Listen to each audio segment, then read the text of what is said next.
Hey guys, welcome to man. And I'm Bruce. Don't forget to clap Monday. And I can't clap, so I need your help. Bruce, I need your help. That's real. Thank you very much. I appreciate Anyway, hey, GameStop. Am I right? it. That was a good joke. Yeah. Always asking us to reserve shit. Fuck you, GameStop. Boom. Got him. Got him. Boom, A GameStop. lot of satire on this show. And thus concludes our dramatic reenactment of basically every comment chain about GameStop on the internet. Wait, you missed the part about them selling open games as news. What? Whatever.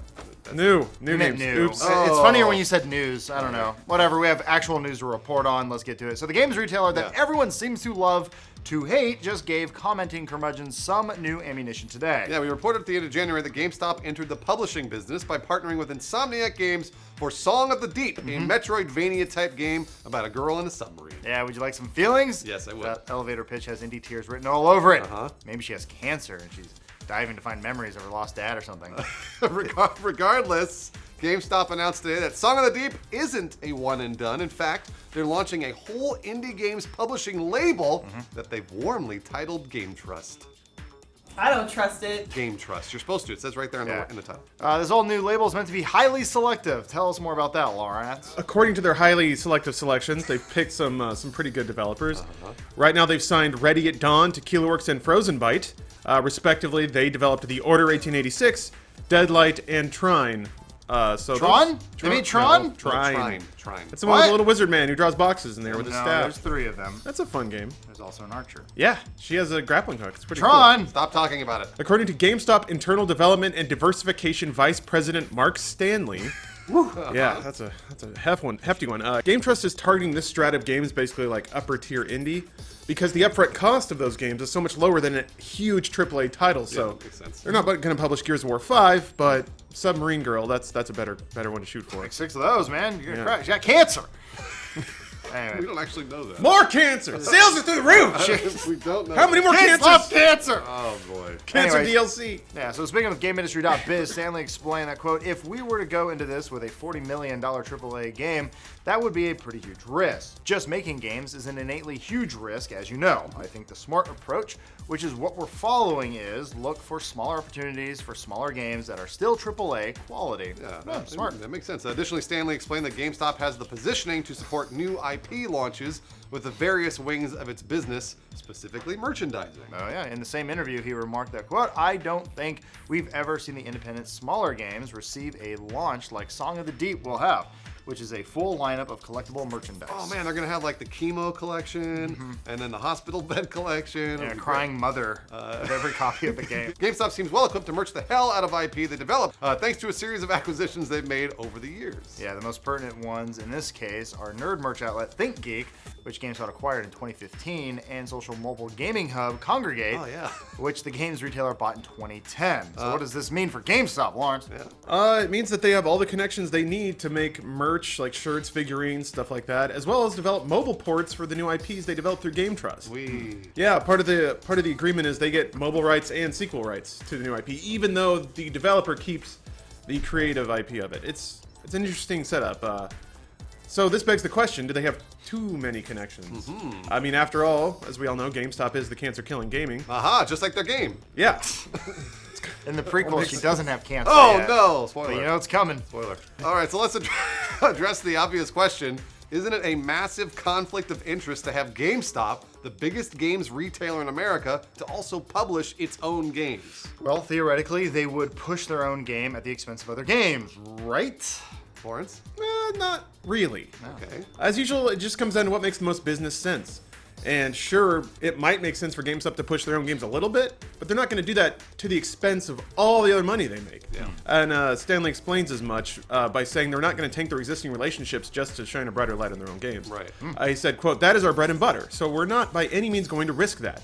We definitely thought about it, and that's why we did a couple things to make sure our publishing partners know that this is not a competing position. In a separate interview with Gamasutra, Stanley also mentioned that GameTrust releases will also avoid hot release windows for other publishers. So what does that mean? I guess Stanley said that although we're going to put a lot behind them, we're staying away from the fourth quarter area. Our games won't be launching in that Q4 timeframe when there are a bunch of AAAs launching all over the place. We're talking about the Call of Duties and the Battlefields and things like that. Nice try, Stanley.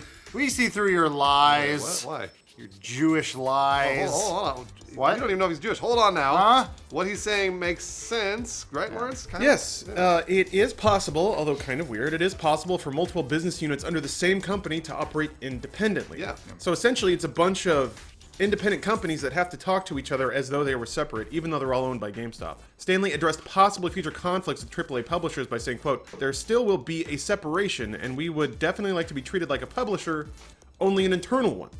So that reads to us like GameTrust will have to buy promotion and placement space from the GameStop merchandise team just like anybody else would. Okay. Same email, same bullshit, same runaround. Yeah. You don't get preferential treatment but just by being under the same umbrella. Maybe a little bit. Yeah, actually, a lot of companies operate like this. They do. Disney, Microsoft, Apple. There's a lot of divisions within a division, and you better believe they like to bicker at each other. Yeah, and sure, GameStop will probably give a bit of a shove to its own games, but it's not like that's the only thing you'll ever be able to buy there. So you can buy everything. And lest you get too upset over the conflict of interest potential, let us remind you that it's been happening for a while now, and everyone loves it. That's right, our digital lord and savior, Gaben, gave us a hybrid publisher retailer years ago with Steam. Ah, yes, you use it every day. Valve both distributes its games and others' games through the service, and somehow this world just keeps on spinning. How does it do that? They obviously promote their own releases as well, since the Vive has been plastered all over Steam's storefront, not to mention Steam machines, the Steam Link, Steam controllers, Steam Cancer, there's a Steam Submarine game. I think there's even a game that they copied of. Steam cans. And from the sounds of it, Stanley wants GameTrust to be even less visible than Steam. He explains that, saying, quote, "At the end of the day, GameTrust, we don't want to brand what this is. We're all about being an invisible platform. And if we can make the game great and help the developer get to where they want to be and help them along, then we've done our job." GameTrust. From the sounds of it, Godspeed, cancer. from the sounds of it, GameStop is using its piles of used game cash to make more games exist. Lawrence, that's a good thing, huh? Yeah, more games is always good, right? It gives you more choice. More Metroidvanias in the world is always a good thing. Sure. As a fan of video games, it's kind of hard to find a downside unless, you're on the internet and cynical and want to find the shit and everything. I'm sure the girl dies at the end. Maybe. Spoiler. She has to, pop out of her submarine and swim, but she's dying as she's swimming to try and get to this bride. I don't She know. got like a message in the bottle and she's swimming up and it just says, "I love you, Mom," but her mom's already dead, so whatever. And then she morphs into a dolphin. But surely someone's still mad about this whole Cancer Submarine game, right? And GameTrust and GameStop publishing games and all that other stuff. So our question to you is, do you want to be that guy who's mad for whatever reason? Everybody does. Fuck you, company, but I love Steam. They always want to comment. Take that. Lawrence, why don't you be mad for them? This is bullshit. Thank you. I went into GameStop with my game Right. that was good, Yeah. and they said I could only have $5 for it.